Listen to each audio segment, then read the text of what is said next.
রাতের মধ্যে দেশের ৯ অঞ্চলে বজ্রবৃষ্টিসহ ঝড়ের আভাস দিয়েছে বাংলাদেশ আবহাওয়া অধিদপ্তর।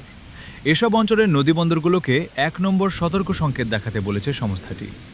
আজ রাত ১টার মধ্যে রংপুর, দিনাজপুর, রাজশাহী, পাবনা, বগুড়া, টাঙ্গাইল, ময়মনসিংহ, কুষ্টিয়া এবং সিলেট অঞ্চলসমূহের ওপর দিয়ে পশ্চিম/উত্তর পশ্চিম দিক থেকে ঘণ্টায় ৪৫ থেকে ৬০ কিলোমিটার বেগে অস্থায়ীভাবে দমকা/ঝড়ো হাওয়াসহ বৃষ্টি অথবা বজ্রসহ বৃষ্টি হতে পারে। এসব এলাকার নদীবন্দরসমূহকে ১ নম্বর সতর্ক সংকেত দেখাতে বলা হয়েছে।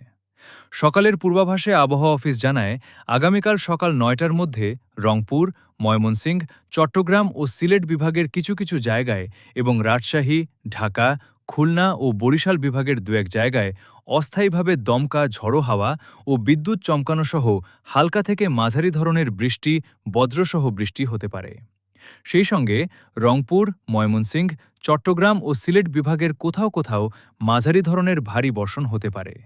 এছাড়া ঢাকা, নারায়ণগঞ্জ, টাঙ্গাইল, ফরিদপুর, মাদারীপুর, গোপালগঞ্জ, মানিকগঞ্জ, ময়মনসিংহ, চাঁদপুর, নোয়াখালী, ব্রাহ্মণবাড়িয়া, লক্ষ্মীপুর, বরিশাল, পটুয়াখালী ও ভোলা জেলাসহ রংপুর, রাজশাহী ও খুলনা বিভাগের ওপর দিয়ে মৃদু থেকে মাঝারি ধরনের তাপপ্রবাহ বয়ে যাচ্ছে এবং তা অব্যাহত থাকতে পারে।